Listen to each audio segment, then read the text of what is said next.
What's up, everybody? It's Jaryn from Virtual Bike and Board, and this is everything you need to know about Stage 10 of the 2023 Tour de France. Question is this: does anybody know what happened today? It was a strange day. I think it was a to-be-predicted or as-predicted day, but yeah, tough one to follow as the group shattered into 1,000 different pieces. So, what happened today? 180K. We're not quite in the Alps yet, but we're already in like the, what's it called? Massif Central, lumpy part of France. The roads are not flat anymore. If you've looked at the rest of the tour, if I'm a bike rider in the tour, I'm thinking it's an absolute nightmare. Flat day tomorrow, sprint day, but besides that, it's up and down, big climbs for the next 2 weeks, which should be exciting on our end. That being said, I think the GC guys took it a little easier today because they know what's coming. So yeah, yesterday was rest day. Today, everybody's hot to trot. The breakaway goes boom within the first 15 kilometers. And actually, Jonas and Tade were in a breakaway, which makes me think, was it a breakaway or were they just going so fast right off the gun up that first climb that the peloton was off the back? Hard to say. Speaking of off the back or not off the back, Jasper Philipsen looking like $1 million today as a sprinter. He's strong. Gonna be tough to beat that boy in a sprint tomorrow. Tade and Jonas go, they come back. Then a group of like 14 or so, 15 go in a breakaway, and they have a significant gap off the front.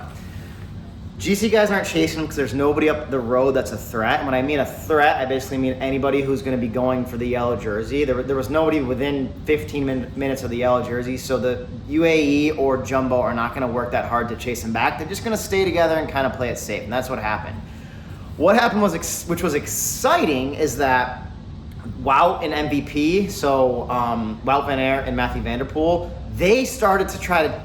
they basically broke away from the peloton and started to try to chase the breakaway down. And that is super exciting because those are big boys and those are two dudes who, working together, which they clearly were, can bring the breakaway back. And I thought we were about to see some fireworks. And when I say fireworks, I mean those two just ride up to the breakaway and ride right through the breakaway and for the finish. Because it was a flat finish at the end of the day. So if they did make it, they would have won. We were all chomping at the bit. You know, these guys have raced together for 20 years, so they work together well. They don't talk to each other at all when they're riding together like that, which is kind of funny, but they were working together super well. It was coming in, but they weren't bringing time back as quickly as they probably would have liked. And at a certain point, Van der Poel was like, psh, I'm out. And then Wout was like, psh, I'm out too. It was hot, 100 degrees, I believe, so they called it a day.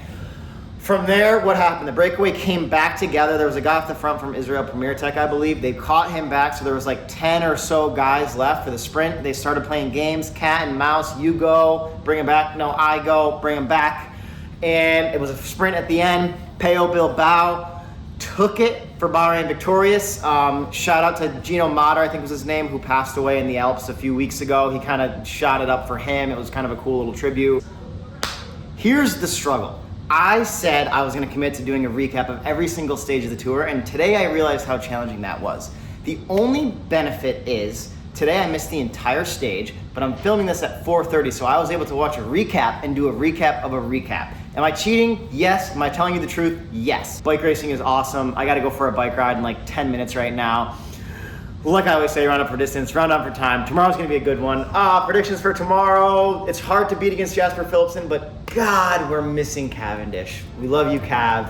Stay tuned. We'll have a review for you tomorrow. That's all I got.